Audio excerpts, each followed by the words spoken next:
Pune railway station, जिथे हजारो लोक रोज आपल्या स्वप्नांच्या मागे धावत असतात. मी राहुल, याच गर्दीचा एक छोटासा भाग. वय वर्ष 26, पण जबाबदाऱ्यांच्या ओझ्याखाली कधीकधी हे वय विसरायला होतं. पुण्याच्या एका छोट्या IT कंपनीत सॉफ्टवेअर इंजिनियर म्हणून काम करताना दिवसाचे 12 तास कोड्स आणि एरर्सच्या मध्ये कसे निघून जातात हे समजतच नाही. सकाळी 9 ते रात्री 9 ऑफिस, नंतर जिममध्ये शरीराची होणारी ओढताण, रात्री उशिरा घरी येऊन थंड झालेलं जेवण आणि शेवट थकव्यामुळे बेडवर पडणं. हेच माझं आयुष्य. पण आजची रात्र थोडी वेगळी होती. ऑफिसच्या एका महत्त्वाच्या प्रोजेक्टसाठी मला तातडीने नागपूरला जावं लागणार होतं. 10 ऑक्टोबरची ती रात्र. मी माझी बॅग भरली आणि पुण्याहून नागपूरला जाण्यासाठी दुर्गा एक्सप्रेस पकडण्यासाठी स्टेशनवर पोहोचलो. 2 टियर AC कोचमध्ये माझी साईड लोअर बर्थ बुक होती. स्टेशनवर पोहोचलो तेव्हा वातावरणात एक प्रकारचा समृद्ध आवाज होता. कुठेतरी इंजिनची शिट्टी वाजत होती, तर कुठेतरी प्रवाशांची गडबड सुरू होती. चहावाल्यांच्या आवाजाचा तो वेगळाच ताल तिथे जाणवत होता. मी ट्रेनमध्ये चढलो, आपली बर्थ शोधली आणि लॅपटॉपच्या बॅग बाजूला ठेवून खिडकीपाशी बसलो. खिडकीतून बाहेर दिसणाऱ्या प्लॅटफॉर्मच्या हालचालींकडे पाहताना मनात विचार आला, गर्लफ्रेंड तर कधीच झालीच नाही. ज्या 2-3 डेट झाल्या त्या कॉफीच्या औपचारिकतेच्या पलीकडे कधी गेल्याच नाहीत. कदाचित माझं शांत राहणं किंवा माझं कामात बुडून जाणं लोकांना बोरिंग वाटत असावं, पण मनात कुठेतरी एक खरी भावना, एक असा सहवास होता, जिथे मला काही सिद्ध करावं लागणार नाही. ट्रेन सुटली. लोखंडी चाकांचा तो रुळांवरचा खडखड आवाज एका विशिष्ट लयीत सुरू झाला. पुणे शहराचे झगमगते दिवे हळूहळू धूसर होत मागे पडू लागले. मी हेडफोन्स लावले, पण गाणी ऐकण्यापेक्षा बाहेरच्या अंधाराला निहाळतच मला जास्त रस होता. ट्रेनने वेग पकडला आणि साधारण अर्ध्या तासानंतर माझ्या बर्थसमोर एक मध्यमवयीन महिला आली. त्यांच्या हातात एक छोटी बॅग होती आणि चेहऱ्यावर प्रवासाचा थोडा थकवा होता. त्यांनी TTला तिकीट दाखवलं. मॅडम, तुमची सीट वरच्या अप्पर बर्थ आहे, पण राहुल इथे साईडला लोअरला आहे, TTने मला निर्देश करत सांगितलं. मी वर पाहिलं. त्या साधारण 38-40 वर्षाच्या असाव्यात.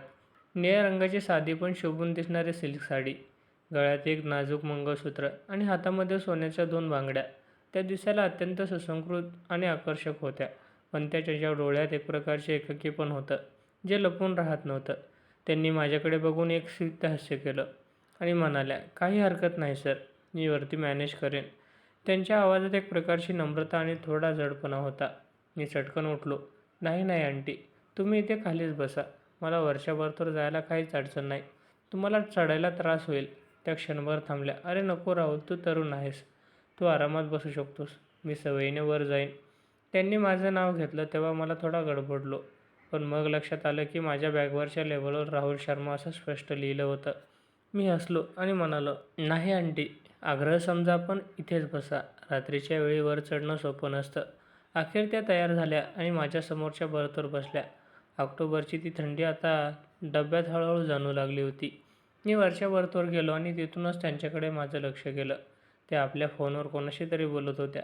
हो, मी ट्रेनमध्ये बसले, उद्या सकाळी पोहोचेल. आईला सांग, काळजी नको करू, मुलांना वेळेवर जेवायला सांग, आणि हो, मी आल्यावर बोलू आपण. त्यांचा फोन ठेवून झाल्यावर त्या खिडकीबाहेर पाहू लागल्या. बाहेर आता घनदाट अंधार होता. फक्त कधीतरी एखादा दिवा लांबून चमकायचा. त्यांच्या चेहऱ्यावरचे भाव आता बदलले होते. मगाशी दिसणारं हसू आता गायब झालं होतं. आपण तिथे फक्त एक उदास शांतता उरली होती. आंटी, चहा घेणार का? मी वरून विचारलं. त्यांनी दचकून वर पाहिलं, जणू त्या कोणत्या तरी विचारात हरवल्या होत्या.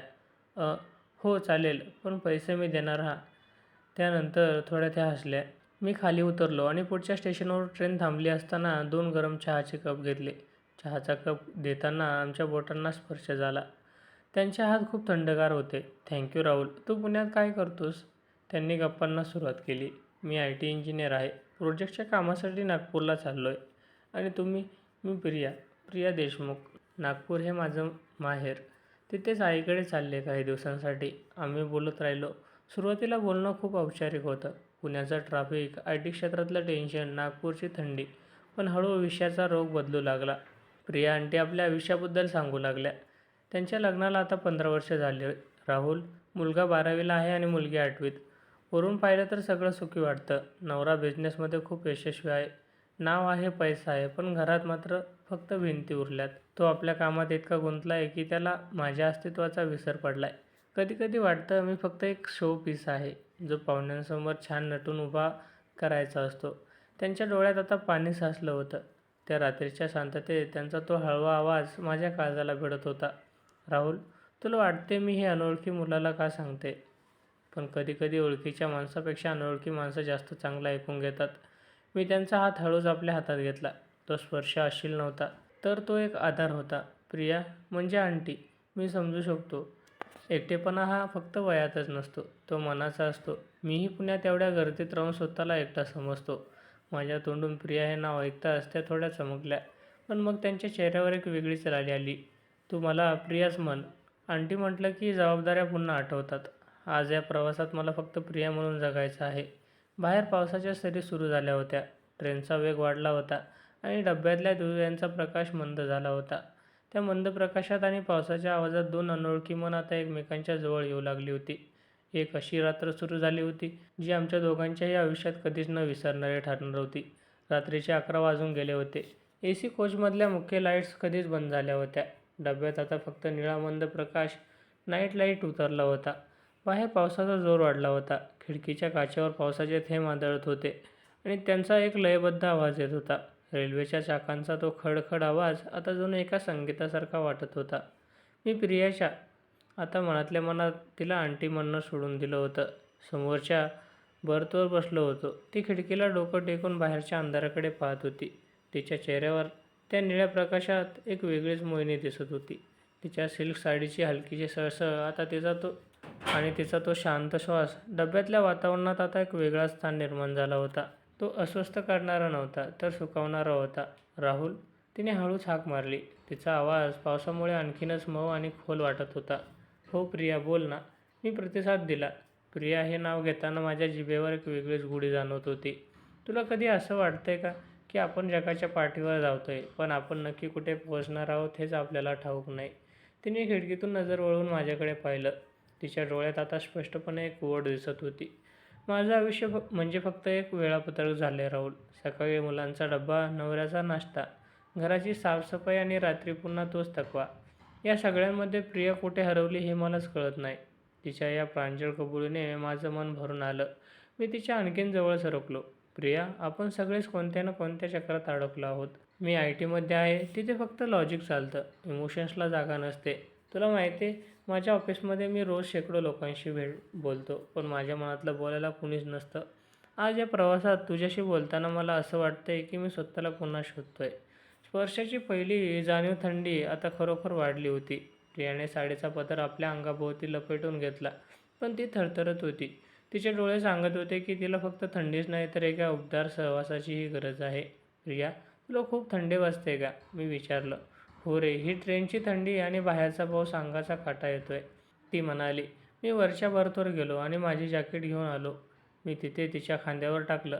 जॅकेट देताना माझा हात तिच्या खांद्याला स्पर्श झाला. तो स्पर्श होताच माझ्या अंगात एक विजेची लहर धावून गेली. तीही दचकली, पण तिने नजर हटवली नाही. उलट तिने जॅकेट नीट सावरताना माझा हात आपल्या हातात धरून ठेवला. तिचे हात मगाशी थंड होते, पण आता ते हळूहळू उबदार होत होते. तिने माझा हात आपल्या गालाला लावला. तुझे हात किती उबदार आहेत राहुल. जणू तू या थंडीत माझी ढाल बनून आपला आहेस. तिच्या डोळ्यात आता पाणी नव्हतं, तर एक प्रकारची चमक होती. एक अशी चमक जी वर्षानुवर्ष कोणाच्या तरी प्रतीक्षेत होती. मी तिच्या शेजारी बसलो. रेल्वेच्या एका झटक्यामुळे ती माझ्या अंगावर झुकली. तिचा तो चंदनी सुगंध माझ्या श्वासात भरला. तिच्या केसांचा काही वटा तिच्या कपाळावर आल्या होत्या. त्या हळूच मी बाजूला केल्या. प्रिया, तू खूप सुंदर आहेस. फक्त रूपाने नाही, तर तुझ्या मनातल्या या हळव्या कोपऱ्यांमध्ये, मी अगदी जवळून तिला म्हणालो. तिने डोळे मिटले. तिचा श्वास आता माझ्या मानेवर जाणवत होता. राहुल, मला माहिती नाही हे चुकीचे आहे की बरोबर, पण आज या क्षणी मला फक्त तू हवा आहेस. मला हे विसरायचं आहे की मी कोणाची पत्नी आहे किंवा कोणाची आहे. मला फक्त एक स्त्री म्हणून जगायचं आहे, जिला कोणाचं तरी प्रेम हवे. तिच्या या शब्दांनी माझ्या मनातल्या उरल्यासुरल्या शंकाही मिटून टाकल्या. मी तिचा चेहरा आपण दोन्ही हातात घेतला. त्या मंद प्रकाशात तिचे होठ गुलाबाच्या पाकळीसारखे थरथरत होते. मी हळूहळू आपला चेहरा तिच्या जवळ नेला. तिने कोणताही प्रतिकार केला नाही. उलट तिने माझे हात घट्ट पकडले. माझे ओठ जेव्हा एकमेकांना टेकले, तेव्हा जणू काळाची गती थांबली. तो केवळ एक किस नव्हता, तर ते दोन एकाकी जीवांना एकमेकांना दिलेले सांत्वन होतं. तिच्या ओठातून एक आर्त हुरहुर जाणवत होती. ती मला फक्त घट्ट बिलगली. रेल्वे धावत होती. बाहेर पाऊस बरसत होता. पण त्या 2 बसच्या मधल्या जगात फक्त आम्ही दोघे होतो. तिने माझ्या छातीवर डोकं ठेवलं. राहुल, तुला माहिती आहे, कित्येक वर्षांनंतर मला आज सुरक्षित वाटतंय. कुणीतरी मला समजून घेतंय. हे माझ्यासाठी खूप मोठं आहे. मी तिच्या केसांवरून हात फिरवला. प्रिया, ही रात्र ही आपली आहे. उद्या काय होईल, आपण पुन्हा भेटू की नाही काहीच माहीत नाही. पण ही रात्र मी तुझ्यासाठी, आपण तू माझ्यासाठी खास बनवूया. आम्ही बराच वेळ तसेच बसून राहिलो. तिने मला तिची कॉलेजमधली स्वप्नं सांगितली. तिला पेंटिंग करायला कसं आवडायचं आणि संसाराच्या व्यापात तिने तिचे ब्रशेस कसे फेकून दिले, हे सर्व सांगत होती. मीही तिला माझ्या अपयशाच्या काही गोष्टी सांगितल्या. 2 अनोळखी माणसं एका ट्रेनच्या डब्यात जगाला विसरून एकमेकांमध्ये विलीन होत होते. पण रात्र अजून बाकी होती. स्टेशन जवळ येत होतं आणि आमचा हा भावनिक प्रवास एका अशा वळणावर पोहोचणार होता, जिथे केवळ भावना नाही तर एक अतूट नाटं निर्माण होणार होतं. रात्रीचे 2-2:30 वाजले असतील. बाहेरचा पाऊस जोरात ओसरला होता.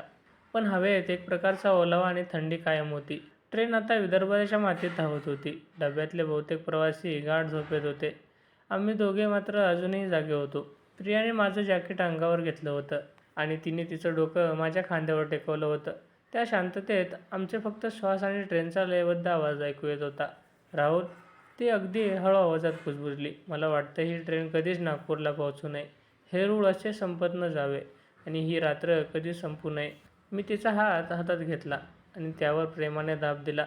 प्रिया, काही प्रवास हे मुक्कामापेक्षा त्या प्रवासात भेटलेल्या माणसांपेक्षा जास्त सुंदर असतात.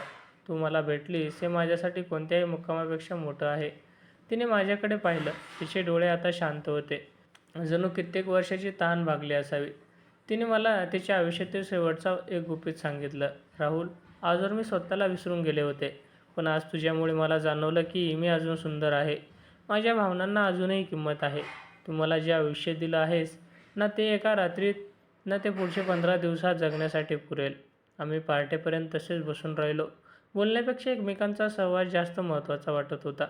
त्या काही तासात आम्ही एकमेकांच्या आयुष्यातील इतके जवळ गेलो होतो, जे कदाचित वर्षानुवर्षाच्या ओळखीनेही शक्य झालं नसतं. सकाळी 5:30च्या सुमारास बाहेर उजेड पडू लागला. नागपूरच्या बाहेरच्या संत्र्याची झाडं आणि शेतं खिडकीतून दिसू लागली.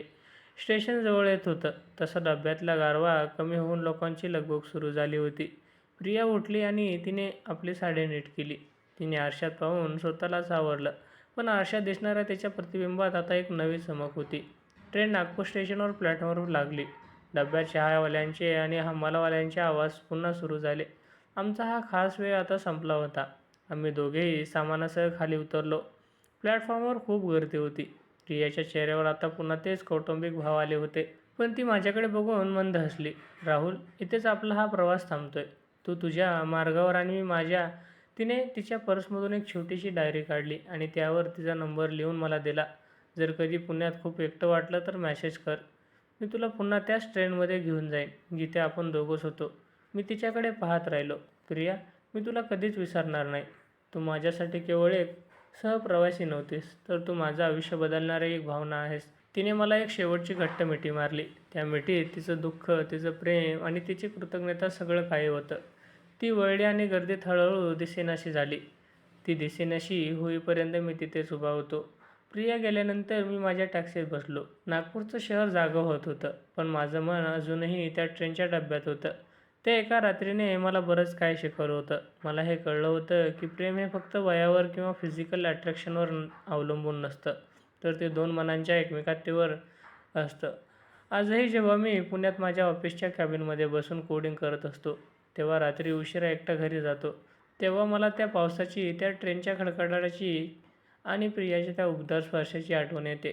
ती माझ्यासाठी एक अनोळखी आंटी म्हणून भेटली, पण जाताना तिने माझ्या स्वतःची ओळख करून दिली. आयुष्य आता रटाळ वाटत नाही, कारण मला माहिती आहे या जगाच्या गर्दीत कुठेतरी प्रिया आहे, जिच्या मनात माझ्यासाठी एक कोपरा कायमचा राखीव आहे. कधीकधी अनोळखी माणसंच आपल्या खऱ्या अर्थाने जगायला शिकवतात आणि तो प्रवास कधीच संपत नाही.